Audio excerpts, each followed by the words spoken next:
Maya stepped out of the subway station and into the crisp morning air, her heart racing with a mixture of excitement and dread. This was it, her first day as an intern at Pinnacle Solutions, one of the most prestigious corporate firms in the city. She had dreamed about this opportunity for months, attending interview after interview, perfecting her resume, and practicing her answers to common questions. Yet now that the moment had finally arrived, all she felt was a crushing wave of self-doubt. She adjusted her blazer one more time and checked her reflection in a nearby shop window. Her dark eyes stared back at her with uncertainty, and she took a deep breath, reminding herself that she belonged here. She had earned this internship through hard work and determination, but somehow that knowledge did little to calm the butterflies in her stomach. The Pinnacle Solutions office building was tall and gleaming, with glass walls and modern architecture that made Maya feel even smaller than she already did. As she walked through the revolving doors, she was greeted by the bustling energy of hundreds of employees moving purposefully through the lobby. Some were holding coffee cups, others were scrolling through their phones, and everyone seemed to know exactly where they were going. Everyone except Maya. She made her way to the HR department on the 15th floor, where a cheerful woman named Patricia greeted her with a warm smile. Patricia had a clipboard in her hands and a welcoming demeanor that immediately put Maya at ease. Patricia walked her through the building, showing her where the restrooms were, where to grab coffee, and where the lunchroom was located. She introduced Maya to a few people along the way. But the introductions felt rushed, and Maya struggled to remember anyone's name. By mid-morning, Maya was sitting at her cubicle, a small, gray space with a computer, a desk, and a chair, feeling completely overwhelmed. Her supervisor, a tall man named Robert, had given her a thick folder of documents to organize and had explained her responsibilities in rapid-fire sentences.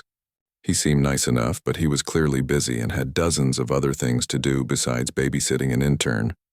As he walked away, Maya felt the weight of invisibility settle over her like a heavy blanket. She was shy by nature, something that had been true her entire life as a child. She would hide behind her mother's legs at family gatherings as a teenager. She preferred to sit quietly in the corner at parties rather than mingle with other students, and as a college student she had made it through 4 years by keeping her head down, focusing on her studies and avoiding unnecessary social interaction. Her shyness was not something she could easily change, and she had learned to accept it as part of who she was. But in a place like Pinnacle Solutions, where networking seemed to be as important as actual work, her quiet nature felt like a disadvantage. Throughout the day, Maya threw herself into her assigned tasks. She organized documents with meticulous care, ensuring that every file was in its proper place. Every spreadsheet she reviewed was checked twice, and every email she helped draft was examined carefully before being sent. Her work was good, she knew that much, but it was invisible work, the kind of work that went unnoticed because it was done correctly and efficiently. During lunch, she ate a sandwich at her desk rather than joining the group of interns who were heading to the cafeteria together. She told herself that she was too busy, that she needed to focus on her work. But the truth was that the thought of trying to join their conversation terrified her. What if they asked her questions she couldn't answer? What if she said something awkward or stupid? What if they found her boring? It was easier to stay in her cubicle where she felt safe. As the day wore on, Maya observed her coworkers with quiet attention. She noticed how the senior employees moved through the office with confidence, how they greeted each other by name, how they seemed to belong in a way that she feared she never would. She saw the diversity in the office, people of different races, ages, and backgrounds. But she also noticed that the leadership positions seemed to be held predominantly by white men. It was a reality that made her wonder if her shyness and her race would be additional obstacles in a place like this. By the end of her first day, Maya was exhausted. She had barely spoken to anyone beyond necessary pleasantries. She had accomplished her assigned tasks without drawing any attention, and she had managed to remain invisible in a building full of hundreds of people. As she rode the subway home, she told herself that tomorrow would be better, that she would find her place eventually, that she just needed time. But deep down, she worried that she might always be the shy girl in the corner, the one who disappeared into the background, the one that no one really noticed. She had no idea that everything was about to change. 2 weeks had passed since Maya's first day at Pinnacle Solutions, and she had settled into a comfortable routine of invisibility. She arrived at the office before most people, kept her head down at her desk, completed her assignments with precision, and left right at 5 o'clock. Her colleagues had stopped trying to include her in conversations, and she had stopped expecting them to. It was a lonely existence, but it was predictable, and predictability felt safe. On a Tuesday afternoon in her third week, Maya was sitting at her cubicle working on a data entry project when she heard an unusual commotion near the main reception area on her floor. Voices were raised in confusion, and there seemed to be some kind of problem. Maya tried to ignore it and focus on her work, but curiosity got the better of her. She glanced up and noticed several employees gathered near the elevator. Gesturing frantically and looking frustrated, she stood up quietly and walked toward the commotion, staying on the periphery so she could observe without directly participating. What she saw was a man in his late 50s dressed in a professional suit, standing at the reception desk with a confused expression on his face. He was waving his hand in front of the receptionist's face, but the receptionist kept talking to him while facing away. The man was deaf, and no one in the office seemed to know how to communicate with him.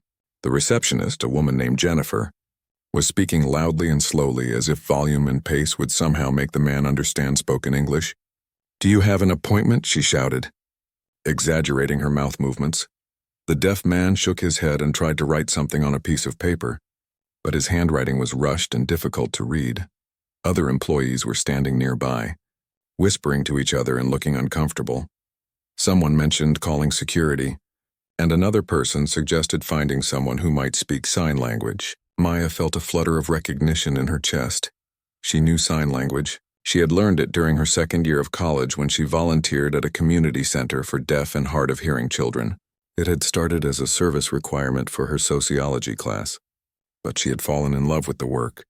She had spent 2 years working with those children, learning their language, understanding their culture, and discovering that communication went far beyond just words. The experience had changed her perspective on the world, but she had never expected it to be relevant in her corporate job. For a moment, Maya hesitated. She was shy, she didn't like attention, she didn't want to draw focus to herself or stand out in any way. But she also saw the frustration and confusion on the deaf man's face, and she recognized the uncomfortable way her coworkers were handling the situation. It was clear that no one else in the office could help, and this man deserved to be treated with dignity and respect, not shouted at like he was incapable of understanding. Taking a deep breath, Maya stepped forward, moving through the small crowd of employees. When she reached the reception desk, she made eye contact with the deaf man and smiled warmly. Then she began to sign. Her hands moved gracefully through the air, forming letters and shapes that conveyed meaning. Her body language shifted to match the communication, and her face became expressive in a way it rarely was in her daily life. The deaf man's face lit up immediately. Relief and gratitude washed over his features, and he began signing back to Maya. His movements were rapid and animated, and it was clear that he was grateful to finally be able to communicate. Maya asked him his name and the purpose of his visit. He explained that his name was David Chen, and he had a 2 o'clock meeting with the director of marketing. David had worked in the industry for decades and had accomplished remarkable things despite his deafness. He was used to navigating communication barriers, but he was also tired of having to do so. Maya's shy demeanor transformed as she communicated with David. She became confident and articulate, her natural warmth and intelligence shining through. She wasn't thinking about herself or her insecurities anymore. She was focused entirely on making sure that David felt welcomed and understood. She helped him fill out a visitor's form, showed him where the restrooms were, and explained where the marketing department was located. All the while, she continued to sign with him, making genuine conversation, and even laughing at a joke he made about his flight to the city. Her coworkers watched in amazement. Many of them had no idea that Maya possessed this skill. They had seen her as the quiet girl who barely spoke, who seemed out of place in the corporate environment. But now they were seeing a different side of her, someone who was not only capable but genuinely kind and skilled. When David's meeting contact arrived to pick him up, he shook Maya's hand firmly and signed a heartfelt thank you. As he walked away, Maya returned to her cubicle, her heart still racing. She didn't realize that someone very important had been watching the entire interaction, someone whose perspective on Maya was about to change everything. The rest of the afternoon passed in a blur for Maya. She returned to her desk and tried to focus on her work, but her mind kept replaying the interaction with David. She had felt something shift inside her during those moments of communication, a sense of purpose and confidence that she rarely experienced in her everyday life. For once, she hadn't been thinking about how others perceived her or whether she was saying the right thing. She had simply been present, authentic, and genuinely helpful by 4 o'clock. Most of the office had returned to their normal routines. The brief excitement of the morning had faded, and life at Pinnacle Solutions continued as it always did. Employees moved between meetings, keyboards clicked away in cubicles, and the hum of professional conversation filled the air. Maya ate a quiet dinner at her desk, a container of rice and vegetables that she had prepared at home, and watched the sunset through the office windows. What Maya didn't know was that the entire interaction had been observed by someone far more important than she could have imagined. From a glass-walled office on the same floor, the company's CEO, a woman named Victoria Ashford, had witnessed the entire exchange. Victoria had been returning from a meeting when she noticed the commotion near the reception area. She had paused to observe, curious about what was happening. Victoria was in her mid-50s with sharp features, intelligent eyes, and a reputation for being both demanding and fair. She had built Pinnacle Solutions from the ground up 30 years ago, starting with just herself and one assistant in a small office downtown. Through hard work, strategic thinking, and an unwavering commitment to excellence, she had transformed the company into one of the most respected firms in the industry. She knew every department, understood every project, and prided herself on understanding her employees, or at least the ones in leadership positions. But Victoria had also noticed something troubling about her company over the years. While the company had a diverse workforce, the leadership remained predominantly homogeneous. The talented people at lower levels often went unnoticed, their contributions overlooked simply because they didn't fit into the traditional network of visibility and self-promotion. She had been thinking about this problem for months, wondering how to identify and nurture the hidden talent within her organization. When she saw Maya step forward and communicate so effortlessly with David in sign language, Victoria felt something click into place. She watched as Maya's entire demeanor transformed. Becoming warm, confident, and genuinely present, Victoria noticed the other employees' surprised reactions and realized that most of them had no idea that this quiet intern possessed such a valuable skill and such a generous spirit. After David left, Victoria stood in her office for a long time. Thinking about what she had witnessed, she called her assistant and asked for Maya's personnel file. Within minutes, she was reading through Maya's resume, interview notes, and performance evaluations. The file was sparse. After all, Maya had only been at the company for 3 weeks. But what was there told an important story. Maya had graduated summa cum laude from a respected university. Her references were glowing, and her supervisor had noted that she was dependable and thorough. But there was also a note that she was quiet and reserved, as if these were somehow negative qualities. Victoria made a decision. She would approach Maya, but not in an official or intimidating way. She wanted to understand more about this young woman, to learn her story, and to find out what had motivated her to volunteer in such a meaningful way. Victoria believed that true leadership wasn't just about business acumen or strategic thinking. It was about recognizing the value in people and creating space for them to shine. The next morning, Victoria arrived at work early and positioned herself near Maya's cubicle. She had been thinking all night about how to approach this conversation, and she wanted it to feel natural rather than like a formal summons. She knew that if she called Maya to her office, it might frighten her or make her feel like she had done something wrong. Instead, Victoria decided to catch her off guard in a more casual setting. Around 8:30 in the morning, when most employees hadn't yet arrived, Victoria walked over to Maya's desk. Maya was already there, of course, working diligently on her assigned tasks. She looked up in surprise when she saw Victoria approaching, her eyes widening with a mixture of fear and confusion. The CEO rarely interacted directly with interns. Victoria smiled warmly and extended her hand. "Hi, Maya, I'm Victoria Ashford. I wanted to introduce myself properly and tell you that I witnessed your interaction with David Chen yesterday. It was truly remarkable." Maya stood up quickly, her hand suddenly feeling clammy. She shook Victoria's hand. Stammering out a nervous greeting, Victoria continued, "I have to say, not many people would have stepped forward the way you did. Most would have stayed at their desks and pretended not to notice.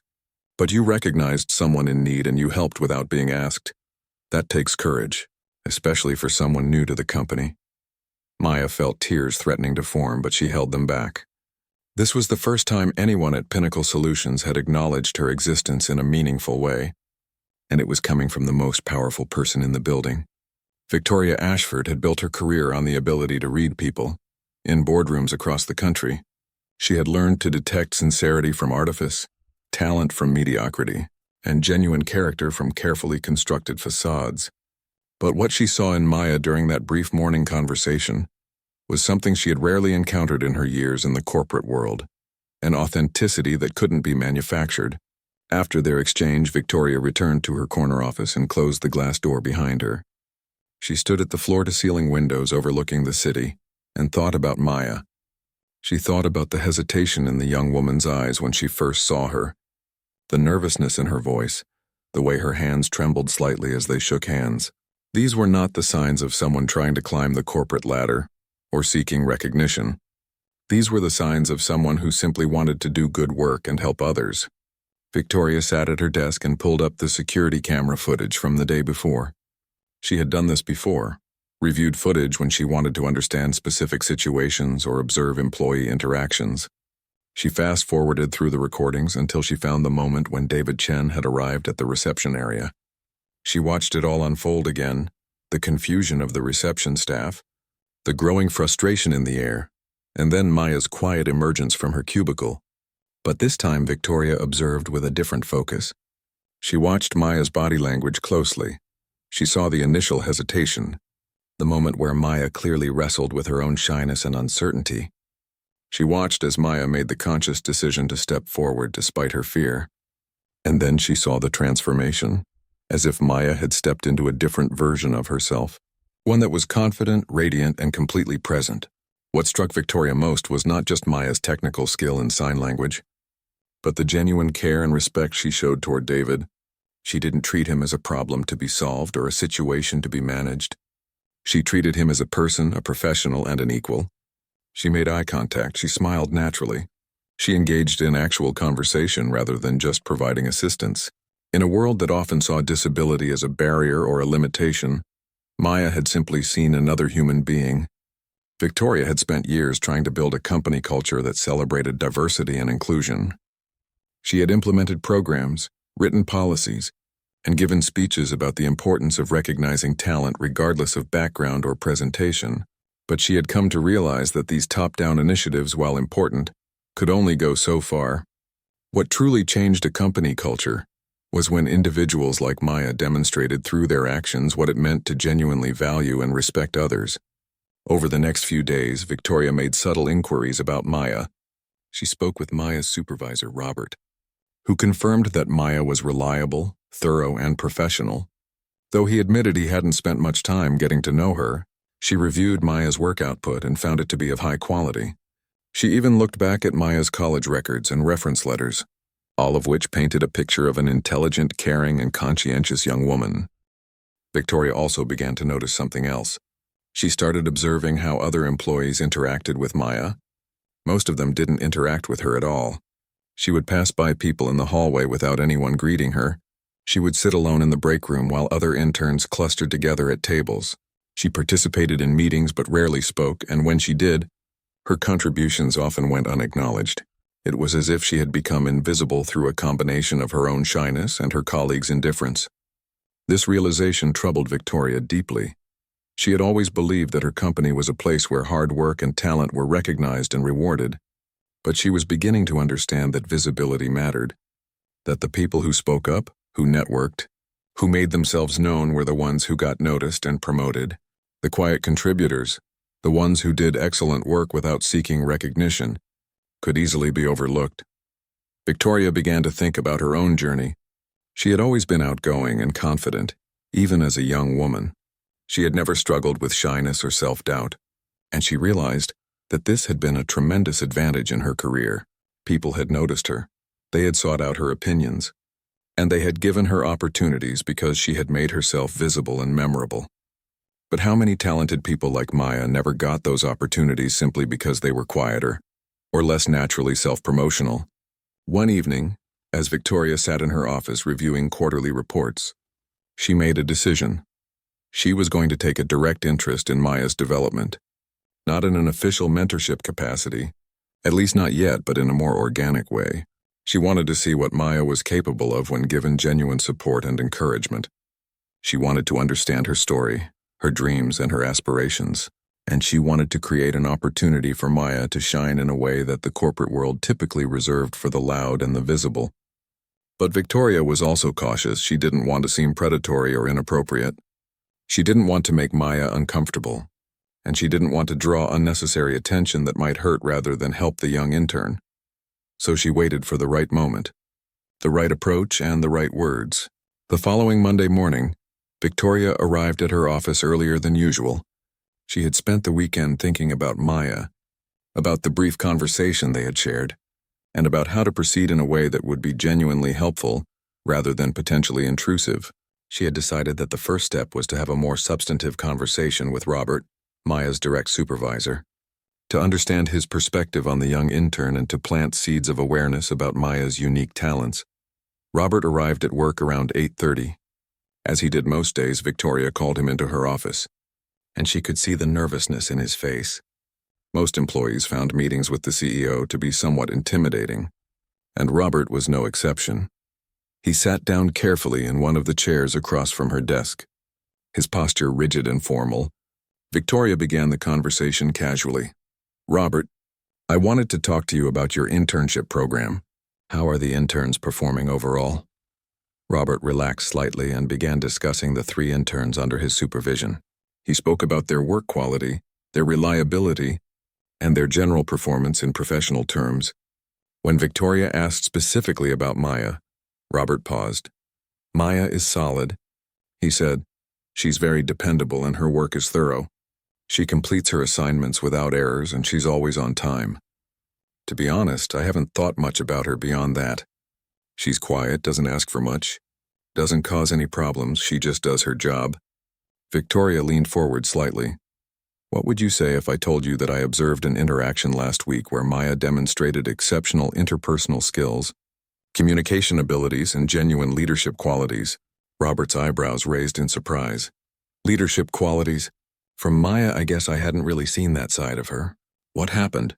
Victoria explained the situation with David Chen, describing in detail how Maya had recognized a problem, taken initiative without being asked, and solved it with grace and authenticity. She watched Robert's face as understanding dawned on him. She could see him mentally reviewing his interactions with Maya, recognizing that he had indeed underestimated her. "Wow," Robert said slowly. "I had no idea. She never mentioned that to me. She never brings attention to anything she does. She just does it and moves on." "Exactly," Victoria replied, "and that's what concerns me. We have a system here at Pinnacle Solutions that rewards visibility and self-promotion. The people who speak up in meetings, who network, who make sure their contributions are known, are the ones who get noticed and promoted. But we also have incredibly talented people like Maya who do excellent work quietly, who contribute meaningfully without seeking recognition, and they can easily be overlooked." Robert nodded slowly, beginning to grasp what Victoria was saying. Victoria continued, "I want you to start paying closer attention to Maya, not in a way that makes her uncomfortable, but genuinely observe her work, her interactions, her approach to problems. I suspect you're going to find that there's much more to her than you initially realized." After Robert left, Victoria felt satisfied that she had set things in motion. Robert was a good man and a competent manager, but like many people in corporate settings, he had fallen into the habit of only noticing what was explicitly presented to him. Now that his attention had been drawn to Maya, he would likely start seeing her differently. Over the next week, Victoria observed the subtle changes in how Robert interacted with Maya. He began asking her questions about her work, engaging her in conversations and asking for her input on projects. Maya seemed surprised by the increased attention, but she responded positively, opening up slightly more and sharing her ideas and perspectives. Victoria also noticed that Robert had started introducing Maya to other people in the department. One afternoon, she saw him including her in a meeting that interns typically weren't invited to. Maya looked nervous but engaged, and she offered a thoughtful suggestion that impressed everyone in the room. During this same period, Victoria found herself thinking more deeply about her own company and its culture. She realized that she had been so focused on building programs and policies around diversity and inclusion that she had missed the reality on the ground. Diversity wasn't just about hiring people from different backgrounds. It was about creating an environment where people from all backgrounds and personality types could thrive. She thought about Maya and all the other quiet, talented people in her organization who might be struggling to find their place. She thought about how many of them might never get the opportunity to advance simply because they didn't fit the mold of the typical ambitious, outgoing corporate climber Victoria made a mental note to review her company's promotion and advancement criteria. She wanted to ensure that quiet excellence was valued just as much as visible achievement. She wanted to create pathways for people like Maya to grow and succeed, without having to fundamentally change who they were. By the end of that week, Victoria had confirmed her initial impression of Maya. The young woman was intelligent, capable, compassionate, and possessed a quiet strength that was rare in the corporate world. She had made the right decision to take an interest in Maya's development, and she was already beginning to formulate a plan for how to help the intern reach her full potential. It was a Thursday afternoon when Maya received the email. She was sitting at her cubicle, working on a spreadsheet analysis that Robert had assigned to her, when her computer pinged with a new message. The subject line read simply, "Meeting with Victoria Ashford, Friday at 2 p.m. Maya's heart immediately began racing. Her palms grew sweaty and a wave of panic washed over her. She read the email 3 times, trying to understand what it meant. The message was brief and professional, stating that Victoria would like to meet with her in her office to discuss some opportunities. There was no indication of what these opportunities were, no context, no explanation. Maya's first instinct was that she had done something wrong, that she was about to be fired, that the company had decided an intern wasn't working out. She spent the rest of Thursday afternoon in a state of anxiety. She couldn't focus on her work, her mind spinning with worst-case scenarios. What if they found out about a mistake she had made that she didn't even know about? What if her work quality wasn't actually as good as she thought? What if someone had complained about her? What if her shyness had been perceived as unfriendliness or lack of engagement? That evening, Maya called her mother, who had always been her source of comfort and advice. She explained the situation to her mother in a rush of words, her voice trembling with worry. Her mother listened patiently and then offered the wisdom that had guided Maya through difficult times her entire life. "Mija, you're catastrophizing," her mother said. "You don't know what this meeting is about. You could be worrying about nothing. The best thing you can do is to go to that meeting with your head held high and be yourself. You've done nothing wrong." Maya's mother was right, of course, but knowing that intellectually and feeling it emotionally were 2 different things, she barely slept that night, her mind churning with possibilities. She changed her clothes 3 times the next morning, trying to find an outfit that was professional but not overdressed, confident but not pretentious. By the time Friday afternoon arrived, Maya was a bundle of nervous energy. She took the elevator to the executive floor, her legs feeling like jelly with each step. The offices here were different from the floor where she worked. They were more spacious, more elegant, more intimidating. A secretary greeted her and directed her to Victoria's office. Maya took a deep breath before knocking on the door. She heard a warm voice call out, "Come in," and she stepped inside. Victoria's office was even more impressive than Maya had expected. With floor-to-ceiling windows overlooking the city, a large mahogany desk, and modern art on the walls, Victoria stood up when Maya entered, smiling warmly and extending her hand. "Maya, thank you so much for coming," Victoria said. "Please sit down. I wanted to talk to you about something that I find quite exciting." Maya sat down carefully, still unsure of what to expect. Victoria settled back into her chair and began to speak. "A few weeks ago, I witnessed an interaction between you and one of our visitors, a deaf gentleman named David Chen. I was impressed by how you handled that situation, not just your technical ability to communicate in sign language, but the genuine respect and kindness you showed." Maya felt her face flush with embarrassment and relief at the same time. So this wasn't about her being fired, but she was still confused about why the CEO was bringing this up. Victoria continued, "In all my years running this company, I've learned that true leadership and character aren't always the most visible qualities. Sometimes the most exceptional people are the quiet ones, the ones who do the right thing without seeking recognition. I believe you're one of those people." Over the next 30 minutes, Victoria explained her vision for Maya's future at Pinnacle Solutions. She wanted to create a mentorship opportunity for her, She wanted to involve her in special projects that would help her develop her skills and expand her network. She wanted to ensure that Maya had access to professional development opportunities and training that would prepare her for advancement. Victoria also asked Maya about her background, her interests, and her career aspirations. For the first time in her professional life, Maya felt genuinely heard and valued. She found herself opening up more than she usually did, sharing her dreams of eventually moving into a role where she could make a difference in people's lives. When the meeting concluded, Victoria walked Maya to the door and placed a hand on her shoulder. "You have something special, Maya," she said. "Don't let this company or anyone else make you feel like you need to change who you are to succeed. Your quiet strength is your greatest asset."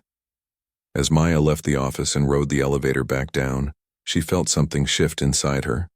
For the first time since she had started at Pinnacle Solutions, she didn't feel invisible. She felt seen, recognized and valued for exactly who she was. 6 months had passed since Maya's meeting with Victoria, and the transformation in her life at Pinnacle Solutions had been nothing short of remarkable. The mentorship that Victoria had offered had opened doors that Maya never knew existed. She was no longer just completing assigned tasks in her cubicle. She was now involved in meaningful projects that challenged her intellectually and allowed her to contribute her unique perspective. Victoria had introduced her to key people throughout the organization, people who held positions of influence and power. These introductions weren't made in a formal or awkward way, but rather through genuine collaborations and projects where Maya's skills were needed. She worked on a diversity and inclusion initiative alongside the head of human resources. She contributed research to a marketing campaign that Victoria was overseeing, and she even presented her findings to a group of senior managers. With each project, Maya's confidence grew. She began to understand that her quiet strength wasn't a liability. It was an asset. In meetings, she started to speak up more, not in a forced way, but when she had something genuinely valuable to contribute. Her insights were thoughtful and well-reasoned, and people began to listen when she spoke.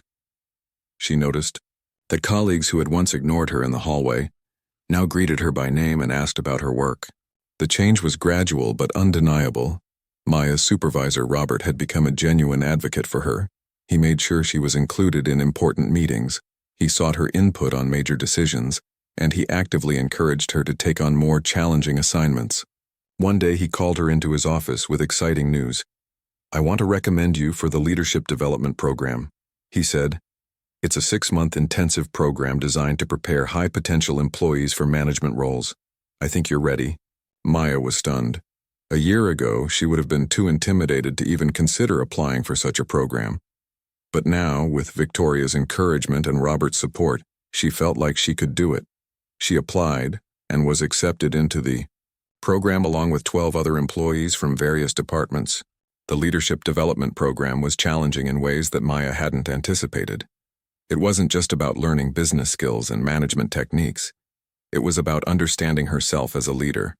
The program included personality assessments, group exercises, public speaking training, and one-on-one coaching. All of these elements pushed Maya outside of her comfort zone in ways that were sometimes painful, but ultimately transformative. One of the most impactful parts of the program was a module on authentic leadership. The instructor, a charismatic woman named Dr. Sandra Williams, spoke about the myth that good leaders had to be extroverted and outgoing. "Some of the best leaders I've known," Dr. Williams said, "have been introverts, people who listen more than they speak, who think before they act, who build trust through consistency rather than charisma. Don't try to be someone you're not. Learn to lead as yourself." These words resonated deeply with Maya.